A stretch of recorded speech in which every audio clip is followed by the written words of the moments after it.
6 दिसंबर को संविधान निर्माता डॉक्टर बाबा साहेब भीमराव अंबेडकर का महापरिनिर्वाण दिवस है। इस मौके पर दादर स्थित चैत्य भूमि पर सुबह से लोगों का तांता लगा हुआ है।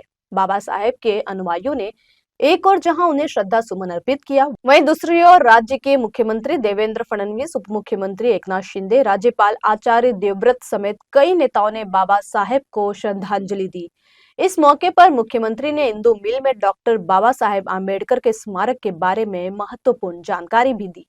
उन्होंने बताया कि स्मारक का निर्माण कार्य अगले साल 6 दिसंबर तक पूरा हो जाएगा। इसके अलावा बाबा साहेब के कामों पर प्रकाश डालते हुए मुख्यमंत्री ने बाबा साहेब का पूरा जीवन समाज और देश की भलाई के लिए समर्पित रहा है।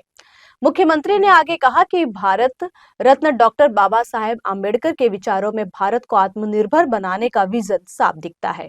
इसका अनुसरण आज के युवाओं को जरूर करना चाहिए। मुख्यमंत्री के अलावा डिप्टी सीएम एकनाथ शिंदे ने भी बाबा साहेब के विचारों को अपनाने पर जोर दिया और कहा कि उन्होंने भारत के हर नागरिक को समानता का अधिकार देने में अहम भूमिका निभाई है। संविधानाच्या माध्यमातून त्यांनी जो मार्ग दाखवला त्या मार्गावर चालण्याची पुन्हा एकदा प्रेरणा प्राप्त करण्याकरता आपण सर्व लोक या ठिकाणी एकत्रित आलो आहोत। आपल्याला कल्पना आहे की खऱ्या अर्थानं आपल्या देशामध्ये, आपल्या समाजामध्ये एक प्रचंड मोठी विषमता तयार झाली होती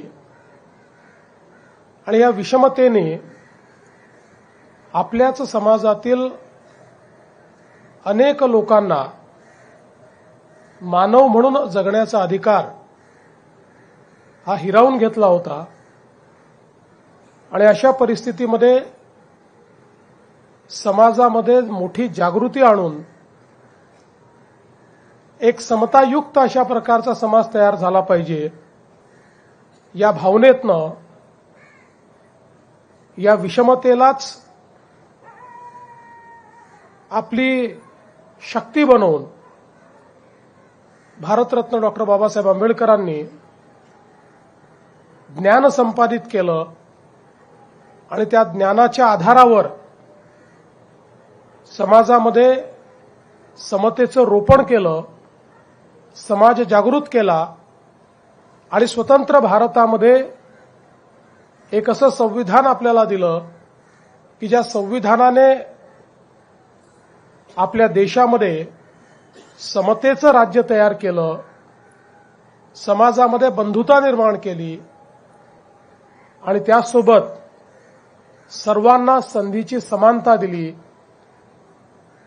कुठल्याही जात, धर्म, वर्ण, रंग अशा भेदभावांना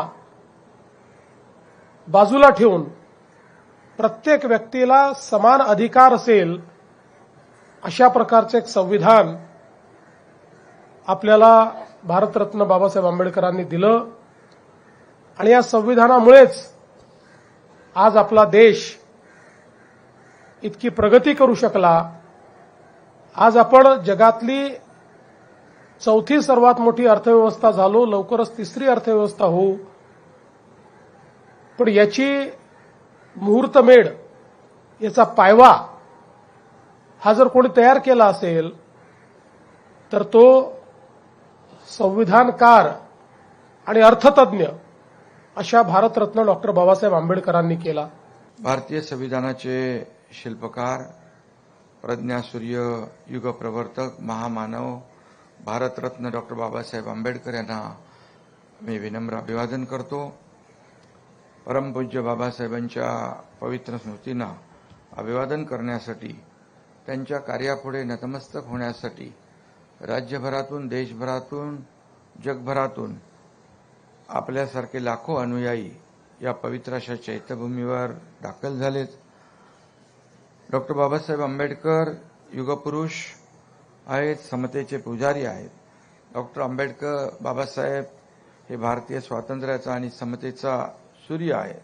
या सूर्याला वंदन करण्यासाठी आपण सगळे या ठिकाणी जमलोय। हा सूर्य महाराष्ट्राच्या अंगणात जन्मला होता, ज्याच्या तेजाने संपूर्ण विश्व तेजोमय झालं। अशा डॉक्टर बाबासाहेब आंबेडकरांचं आपल्या समाजावर प्रचंड मोठे उपकार आहेत. डॉक्टर बाबासाहेब आंबेडकरांनी उभारलेला लढा मानव मुक्तीचा लढा होता. समता, बंधुता, न्याय, स्वातंत्र्य आणि लोकशाहीचा लढा होता. बाबासाहेबांचं जीवन आणि त्यांचे विचार म्हणजे धगधगता अंगार होता. मात्र या महामानवाचं हृदय अपार कारुण्याने भरलेलं होतं. बांधवांनो आणि भगिनींनो, डॉक्टर बाबासाहेबांचं जीवन म्हणजे ज्ञानाच्या बळावर अन्यायाविरुद्ध केलेला अभूतपूर्व संघर्ष होता. खरं म्हणजे या ठिकाणी त्या समाजानं त्यांना पाणी नाकारलं, तर त्या समाजात त्यांनी शिक्षणाचं महत्त्व ओळखलं. अत्यंत हलाखीत अपमान सहन करून त्यांनी ज्ञानसाधना केली. जगातील सर्वश्रेष्ठ विद्वानांच्या पंक्तीत आपलं स्थान बाबासाहेबांनी निर्माण केलं. त्यांच्या जीवनातून आपल्याला एकच शिकवण मिळते, ती म्हणजे शिक्षण हाच सर्वात मोठा आपला आधार आहे. आणि म्हणून डॉक्टर बाबासाहेबांनी आपल्याला दिलेला शिका, संघटित व्हा, संघर्ष करा हा त्रिसूत्री मंत्र आजच्या काळातही तितकाच महत्त्वाचा आहे.